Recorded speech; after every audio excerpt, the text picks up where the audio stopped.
Imagine falling, not from a ladder or a tree, imagine falling from a place higher than the highest mountain on earth, a place where the air is thin and freezing cold. This is where our story begins, in the vast, silent emptiness of the sky. On January 26, 1972, a young woman named Vesna Vulovic did just that. She fell from 33,333 feet. That is more than 6 miles straight down. She was inside a broken piece of an airplane, hurtling towards the ground faster than any person is meant to travel. It was an accident that should have ended in tragedy, a story with no survivors. But something remarkable happened. Something that defies our understanding of what the human body can endure. Vesna Vulovic lived. She was the sole survivor of JAT Yugoslav Airlines Flight 367. Out of 28 people on board, only she was found alive amidst the wreckage. Her fall is the longest recorded in history without a parachute. Before she became the girl who fell from the sky, Vesna Vulovic was a young woman with a love for music and travel. She was born in Belgrade, the capital of what was then Yugoslavia, in 1950. She loved the Beatles. Their music was a gateway to a world beyond her own. It planted a seed, a dream of visiting London, the home of her favorite band. This desire to see the world, to experience new cultures. It was a simple dream, but it would set her on a path she could never have imagined. To achieve her dream, Vesna knew she needed to learn English. She spent a year in the United Kingdom, studying the language and immersing herself in the culture she had only heard about in songs. In 1971, Vesna joined JAT Yugoslav Airlines as a flight attendant. The job was everything she had hoped for. One day she might be in Paris, the next in Copenhagen. She loved the feeling of taking off, of soaring above the clouds and heading towards a new destination. She was young, full of life, and living her dream. The sky was not a place of fear for her. It was a place of opportunity and freedom. She had no idea that her training, her uniform, and her love for travel were all leading her toward a single, fateful day. A day that would test her will to live in a way no one could ever foresee. A day that would forever link her name with an impossible story of survival. The day of the flight, January 26, 1972, began like any other workday for Vesna. She was part of a crew scheduled to work on a flight from Copenhagen, Denmark. However, she was not supposed to be on JT Flight 367, the plane that would later crash. Her schedule had her assigned to a different flight. The airline had made a simple clerical error. They had confused her with another flight attendant who was also named Vesna. It was a small mistake, a simple mix-up of names on a piece of paper, but this single error would change the course of her life forever. When Vesna saw her name on the roster for Flight 367, but in the busy world of an airline, schedules can change. She was a professional. She accepted the assignment without question and prepared for the journey, Stockholm, Copenhagen, Zagreb, Belgrade. She was excited about the layover in Copenhagen. She had never been to Denmark before and looked forward to seeing the city.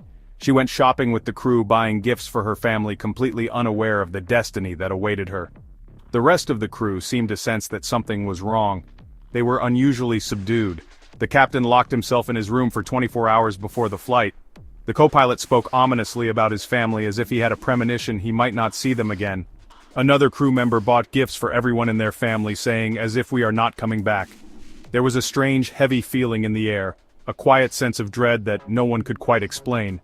Vesna, young and optimistic, did not share their gloom. She was just happy to be on another adventure.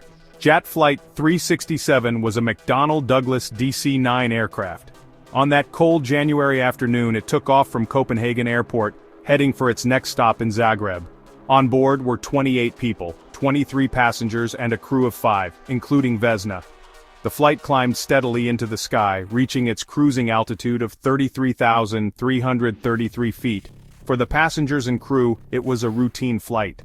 Vesna moved through the cabin, serving refreshments and ensuring everyone was comfortable. Then, at 4:01 p.m., 46 minutes into the flight, the unthinkable happened. A massive explosion tore the plane apart. In an instant, the DC-9 disintegrated in mid-air. The tail section, where Vesna was located, was torn from the main body of the aircraft. This section, a twisted piece of metal containing seats, a galley, and a lavatory, began its long, terrifying plummet to the earth.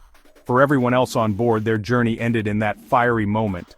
For Vesna, a new, even more terrifying journey had just begun.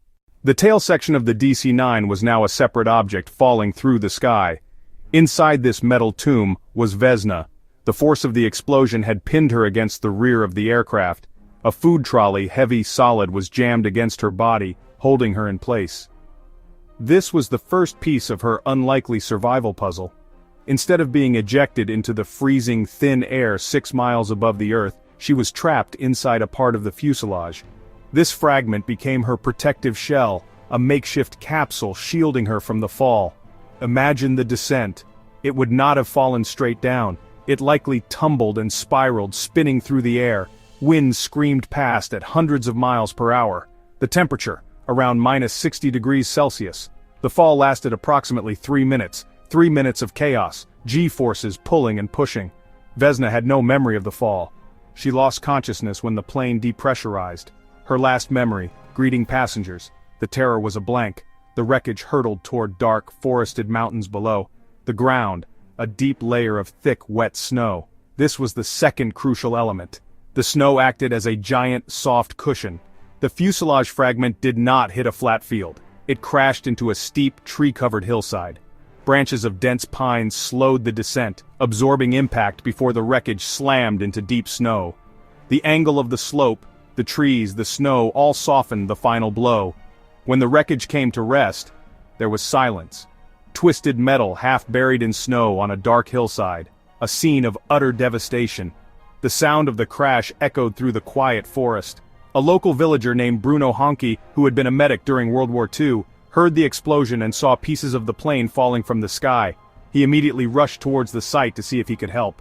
He navigated through the deep snow and treacherous terrain following the trail of debris. He found bodies and pieces of the plane scattered across the hillside. It was a grim and heartbreaking scene. He assumed correctly that there were no survivors. It seemed impossible. But then, amidst the twisted metal of the tail section, he heard a sound. It was a faint cry for help. Following the sound, he found Vesna. Her legs were sticking out from the fuselage while the rest of her body was pinned inside. Her turquoise uniform was covered in blood, but she was alive. Bruno's wartime medical training kicked in. He saw that she was badly injured, but knew not to move her as this could cause further harm, especially to her spine. He did what he could to keep her warm and comfortable until help arrived. Bruno Honky's presence was the next critical piece of the miracle. Rescue teams soon arrived, carefully extracting Vesna from the wreckage. They were astonished to find anyone alive. She was the sole survivor. As she was carefully carried away from the crash site, her improbable journey continued. Now she had to survive her own catastrophic injuries.